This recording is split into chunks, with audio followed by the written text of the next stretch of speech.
मैं हूं अंग्रेज और मैं आ रहा हूं इस सोने की चिड़िया को पिंजरे में बंद करने। व्यापार के नाम पर आएंगे, मित्रता के नाम पर घुसेंगे और फिर धीरे धीरे इन मूर्खों को आपस में लड़ाएंगे। राजा राजा से, हिंदू मुसलमान से, भाई भाई से। जब ये अपने ही खून में नहाएंगे तब हम बिना एक तीर चलाए पूरे भारत के मालिक बन जाएंगे। लूटेंगे इनकी संपत्ति, बर्बाद करेंगे इनके उद्योग, छीनेंगे इनकी जमीन। अब देखो अब क्या क्या होता है। छोड़ो मुझे, छोड़ो। तुम्हारी औकात क्या है हमसे लड़ने की? यही होता है उनका जो हमारे खिलाफ आवाज उठाते हैं। साहब, ये मेरी बेटी है, बस कर दो। कृपया इस वीडियो को पूरा देखना, इनके जुल्म और हमारी कुर्बानी याद रखना। नमस्ते दोस्तों, आज हम उस कहानी को समझने की कोशिश करेंगे जिसे अक्सर 2-3 तारीखों और कुछ युद्धों में समेट दिया जाता है। लेकिन सच ये है कि भारत एक दिन में गुलाम नहीं बना था। यह कोई एक युद्ध की हार नहीं थी, न ही किसी एक राजा की कमजोरी का परिणाम। यह एक लंबी, सुनियोजित, बेहद धैर्यपूर्ण और रणनीतिक प्रक्रिया थी। तलवारें बाद में आईं, असली युद्ध पहले दिमाग में लड़ा गया था। जब अंग्रेज भारत आए तब उनका उद्देश्य शासन नहीं था, कम से कम दिखावे में। वे व्यापारी बनकर आए थे। यूरोप उस समय एशिया के मसालों, रेशम, सूती कपड़ों और कीमती वस्तुओं पर निर्भर था। भारत उस समय विश्व व्यापार का केंद्र था। बंगाल की उपजाऊ धरती, गुजरात के व्यस्त बंदरगाह, दक्षिण भारत का विकसित वस्त्र उद्योग, सब कुछ यूरोप के लिए आकर्षण का केंद्र था। इसी आकर्षण ने ब्रिटेन में एक कंपनी को जन्म दिया, ब्रिटिश ईस्ट इंडिया कंपनी। यह कंपनी व्यापार के नाम पर आई, लेकिन उसने बहुत जल्दी समझ लिया कि व्यापार में असली लाभ तभी है जब सत्ता आपके हाथ में हो। शुरुआत में अंग्रेज स्थानीय शासकों से अनुमति लेकर फैक्ट्रियां बनाते थे। वे कर चुकाते थे, मुगल दरबार को उपहार भेजते थे और खुद को एक विनम्र व्यापारी की तरह प्रस्तुत करते थे। उस समय तक वे सीधे टकराव से बचते रहे, क्योंकि भारत अभी भी एक विशाल और संपन्न क्षेत्र था। मुगल प्रशासनिक ढांचा मजबूत था और अंग्रेज जानते थे कि सीधे युद्ध में वे टिक नहीं पाएंगे। लेकिन जैसे जैसे 18वीं सदी में मुगल साम्राज्य कमजोर हुआ और क्षेत्रीय शक्तियां उभरने लगीं, अंग्रेजों ने अपनी रणनीति बदली।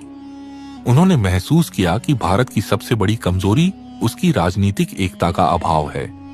अलग अलग राज्य अपनी शक्ति के लिए संघर्ष कर रहे थे। कोई केंद्रीय ताकत नहीं थी जो पूरे उपमहाद्वीप को एक सूत्र में बांध सके। अंग्रेजों ने इसी बिखराव को अपना हथियार बनाया। वे किसी एक शासक से मित्रता करते, दूसरे से युद्ध, फिर उस मित्र शासक को भी धीरे धीरे निर्भर बना देते। वे सैन्य सहायता देते, बदले में व्यापारिक अधिकार मांगते। फिर वही व्यापारिक अधिकार राजनीतिक हस्तक्षेप में बदल जाते। उनकी नीति साफ थी, भारतीय शासकों को एक दूसरे के खिलाफ खड़ा करो और फिर विजेता बनकर उभरो। दक्षिण में टीपू सुल्तान के खिलाफ निजाम को साथ लेना, मराठों और मैसूर को एक दूसरे के विरुद्ध भड़काना, राजपूताना की रियासतों को अलग थलग रखना, ये सब उनकी डिवाइड एंड रूल नीति का हिस्सा था। हर बार जब कोई शक्तिशाली शासक उभरता, उसे तोड़ने के लिए पूरी साजिश रची जाती। जिस राजा ने कंपनी से मित्रता की, उसे सुरक्षा का भ्रम दिया गया और जब समय आया तो उसी को सहायक संधि के जाल में फंसा दिया गया। 1757 में हुआ बैटल ऑफ प्लासी केवल एक सैन्य संघर्ष नहीं था, बल्कि राजनीतिक चालबाजी का उदाहरण था। युद्ध मैदान में सैनिकों से ज्यादा असर रिश्वत और विश्वासघात ने किया। मीर जाफर को लालच दिया गया, नवाब सिराजुद्दौला की सेना के भीतर ही फूट डलवाई गई। युद्ध से पहले ही युद्ध जीत लिया गया था। परिणाम यह हुआ कि बंगाल अंग्रेजों के हाथ में चला गया। बंगाल की संपत्ति पर कब्जा मिलते ही अंग्रेजों के पास संसाधनों की ऐसी धारा खुल गई जिसने उन्हें केवल व्यापारी नहीं बल्कि निर्णायक शक्ति बना दिया। बंगाल पर नियंत्रण मिलने के बाद कंपनी ने असली खेल शुरू किया, आर्थिक नियंत्रण। उन्हें समझ में आ गया कि किसी भी देश को स्थायी रूप से गुलाम बनाने के लिए उसकी अर्थव्यवस्था को अपने हाथ में लेना जरूरी है। 1765 में दीवानी अधिकार मिलने के बाद कंपनी सीधे कर वसूलने लगी। कर व्यवस्था बदल दी गई। किसानों से नकद कर वसूला जाने लगा, चाहे फसल अच्छी हो या बुरी। पहले कर उत्पादन के अनुपात में होता था, अब तय रकम देनी ही थी। स्थायी बंदोबस्त जैसी नीतियों ने जमींदारों को कर संग्रहकर्ता बना दिया। जमींदार को तय राशि कंपनी को देनी होती थी और वह किसानों से जितना चाहे उतना वसूल सकता था। किसान पहली बार अपनी जमीन पर ही अब सुरक्षित हो गया।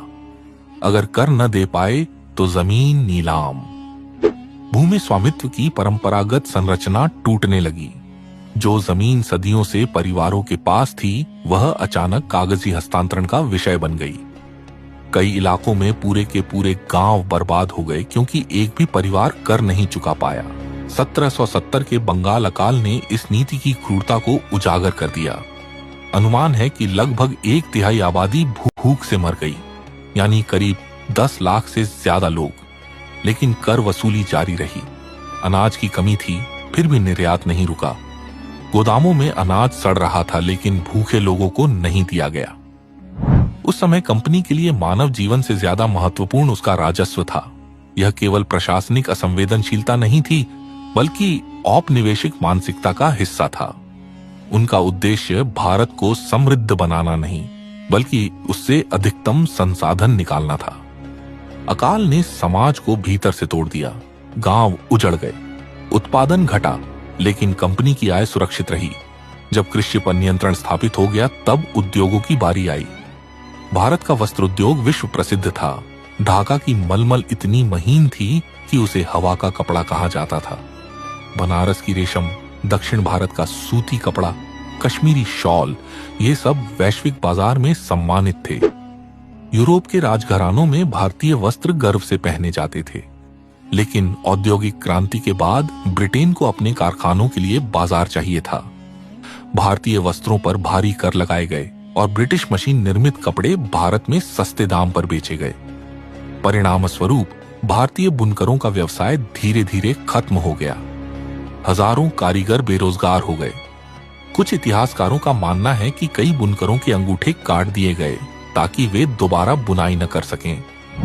यह केवल प्रतिस्पर्धा नहीं थी, यह सुनियोजित आर्थिक पुनर्गठन था जिसमें भारत को कच्चा माल सप्लाई करने वाले देश में बदल दिया गया।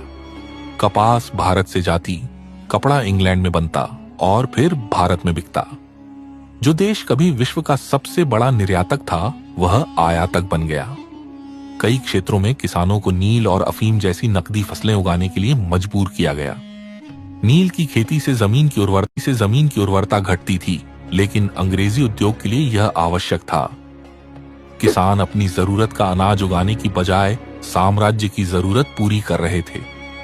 नील के ठेकेदार किसानों को जबरन अनुबंध पर हस्ताक्षर करवाते थे। अनुबंध में शर्तें इतनी कठोर होती थीं कि किसान कभी कर्ज से बाहर नहीं आ पाता था। जब उन्होंने विरोध किया तो दमन हुआ। कोड़े, कैद और सार्वजनिक अपमान आम बात थी। बिहार और बंगाल में नील विद्रोह इसी शोषण का परिणाम था। किसानों ने एकजुट होकर नील की खेती से इनकार कर दिया, लेकिन इस विद्रोह को कुचलने के लिए अंग्रेजों ने पूरी ताकत लगा दी। गांव जलाए गए, नेताओं को गिरफ्तार किया गया और कई लोगों को बिना मुकदमे के सजा दी गई। अफीम चीन भेजी जाती थी, जिससे ब्रिटेन को व्यापारिक संतुलन बनाने में मदद मिलती थी। यानी भारतीय किसान वैश्विक साम्राज्य की आर्थिक रणनीति का हिस्सा बना दिया गया था। उनकी फसल उनके लिए नहीं, साम्राज्य के लिए थी। इस आर्थिक शोषण के साथ साथ मानसिक नियंत्रण की प्रक्रिया भी शुरू हुई। शिक्षा प्रणाली बदली गई। अंग्रेजी भाषा को प्रशासन की भाषा बनाया गया। मैकाले की शिक्षा नीति का उद्देश्य स्पष्ट था, ऐसे लोग तैयार करना जो रंग और खून से भारतीय हों, लेकिन सोच और व्यवहार में अंग्रेज। ऐसे लोग जो प्रशासन चला सकें, लेकिन सोच में औपनिवेशिक ढांचे को स्वीकार करें।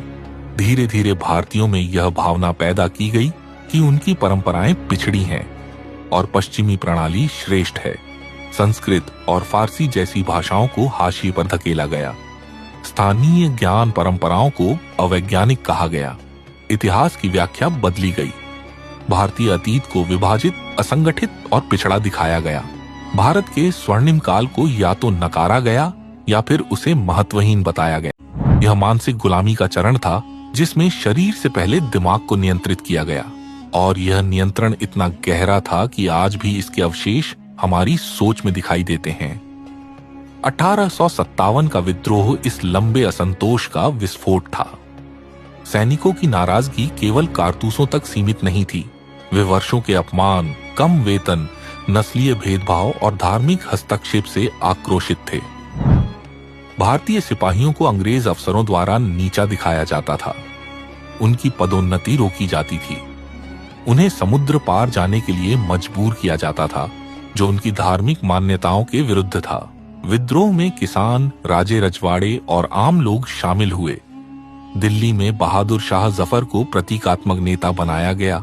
लखनऊ में बेगम हजरत महल ने नेतृत्व संभाला। झांसी की रानी लक्ष्मीबाई ने अद्भुत साहस का परिचय दिया। कुछ समय के लिए ऐसा लगा कि अंग्रेजी शासन डगमगा जाएगा। कई शहरों में अंग्रेजों को खदेड़ दिया गया, लेकिन संगठन की कमी, संसाधनों की कमी और कुछ भारतीय राजाओं द्वारा अंग्रेजों का साथ देने के कारण यह असफल रहा। विद्रोह के बाद अंग्रेजों ने जो प्रतिशोध लिया वह इतिहास के सबसे क्रूर अध्यायों में से एक है। पूरे गांव के गांव जला दिए गए। निर्दोष लोगों को सामूहिक रूप से फांसी दी गई।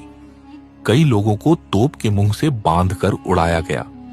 यह सार्वजनिक दंड भय फैलाने के लिए दिया जाता था ताकि कोई दोबारा विद्रोह की हिम्मत न करे।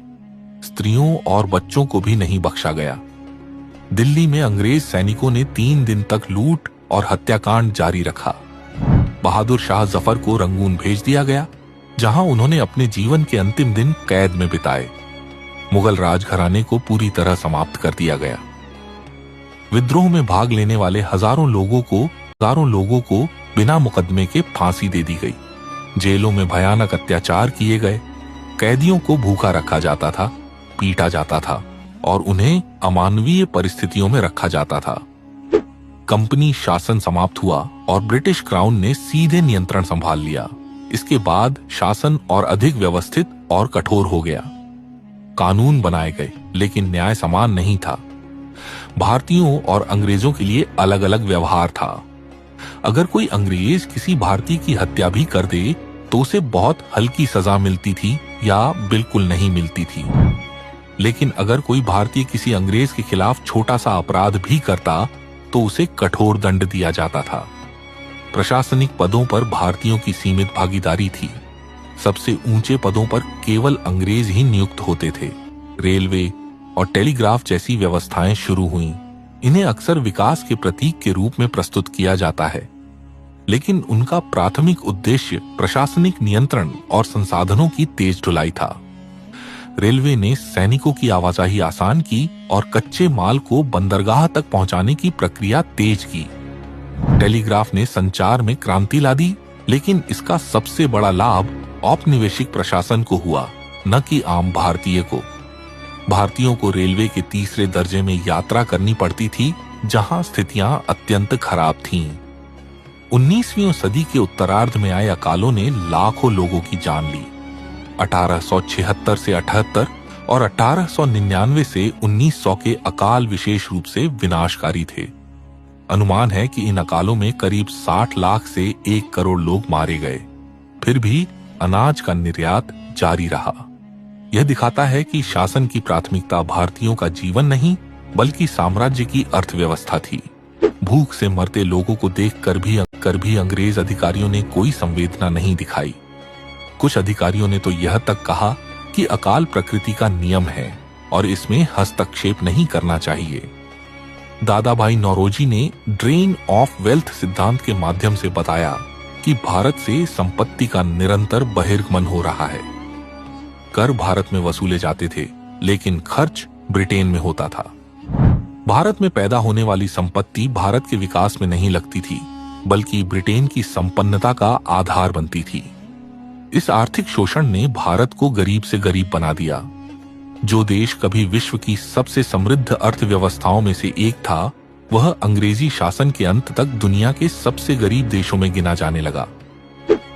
अंग्रेजों का अत्याचार केवल आर्थिक नहीं था, वह सामाजिक और मनोवैज्ञानिक भी था।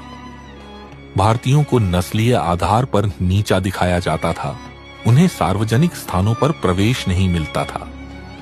क्लबों और होटलों में केवल यूरोपियन के बोर्ड लगे रहते थे। कई शहरों में भारतीयों को फुटपाथ पर चलना पड़ता था, सड़क पर नहीं। जलियांवाला बाग हत्याकांड इस क्रूरता का सबसे बड़ा उदाहरण है, जहां निहत्थे लोगों पर गोलियां चलाई गईं और सैकड़ों लोग मारे गए। लेकिन कहानी का एक दूसरा पक्ष भी है। इसी काल में भारतीय समाज में नई चेतना जन्म लेने लगी। आधुनिक शिक्षा के माध्यम से कुछ लोगों ने अंग्रेजी शासन की असमानताओं को समझा। अखबारों ने विचारों का प्रसार किया। सामाजिक सुधार आंदोलनों ने समाज के भीतर सुधार की प्रक्रिया शुरू की। जाति, सती, बाल विवाह जैसे मुद्दों पर चर्चा हुई। राजा राम मोहन राय, ईश्वर चंद्र विद्यासागर, स्वामी विवेकानंद जैसे समाज सुधारकों ने भारतीय समाज को नई दिशा दी। अंग्रेजों ने जिस शिक्षा प्रणाली से मानसिक नियंत्रण की उम्मीद की थी, उसी ने सोचने वाले दिमाग तैयार कर दिए। यही दिमाग आगे चलकर राष्ट्रीय आंदोलन का आधार बने। 1885 में भारतीय राष्ट्रीय कांग्रेस की स्थापना हुई, जो बाद में स्वतंत्रता संग्राम का सबसे बड़ा मंच बनी। गांधी, नेहरू, पटेल, बोस जैसे नेताओं ने लाखों लोगों को जगाया। स्वदेशी आंदोलन ने आर्थिक बहिष्कार का हथियार दिया।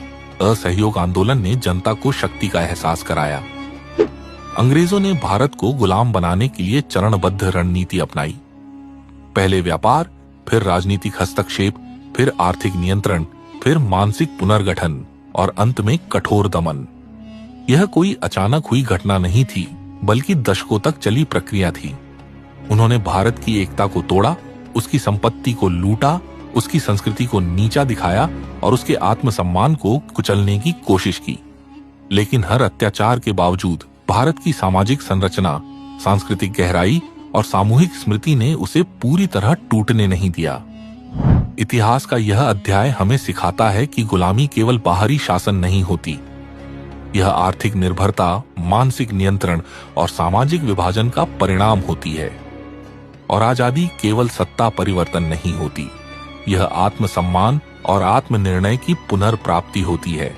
यह हमें यह भी याद दिलाता है कि इतिहास को भूलना खतरनाक है। जो राष्ट्र अपने अतीत से सीखता है, वह भविष्य में वही गलतियां नहीं दोहराता।